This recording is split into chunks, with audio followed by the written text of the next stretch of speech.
नमस्कार,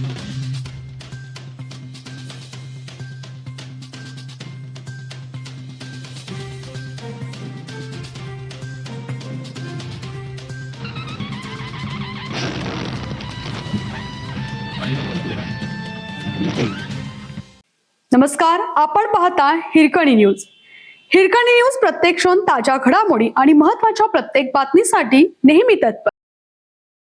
सांगली जिल्ह्यात खरीपाचा पेरा पोहोचला 65%. सांगली जिल्ह्यात जुलैच्या पहिल्याच आठवड्यात झालेल्या दमदार पावसामुळे खरीपाला दिलासा मिळाला आणि पेरण्यांना गती आली.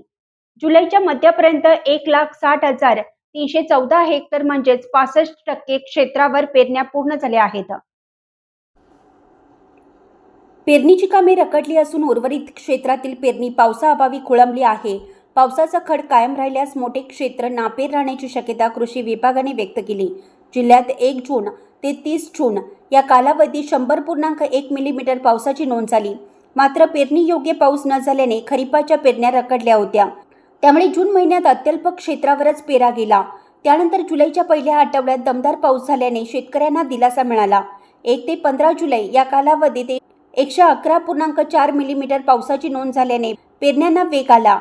सध्या मका, सोयाबीन, बाजरी, ज्वारी, भात, तूर आणि मूग ही पिके उगवण अवस्थेत असून काही भागातील पिके वाढीच्या अवस्थेत आहेत. मात्र गेल्या काही दिवसापासून पावसाने पुन्हा दडी मारल्याने शेतकऱ्यांची चिंता वाढली. पावसाने उघडीप दिल्याने उर्वरित क्षेत्रातील पेरणीची कामे ठप्प झाली. कृषी विभागानेही पावसाची उघडीप कायम राहिल्यास खरीपातील उर्वरित क्षेत्र नापेर होण्याची शक्यता व्यक्त केली आहे. त्यामुळे यंदाच्या खरीपात 100% पेरणी होण्याची शक्यता धूसर झाली आहे. जिल्ह्यात सोयाबीन पिकाची सर्वाधिक पेरणी होते. मात्र यंदा सोयाबीनचे क्षेत्र कमी होण्याचा प्राथमिक अंदाज व्यक्त करण्यात येत आहे.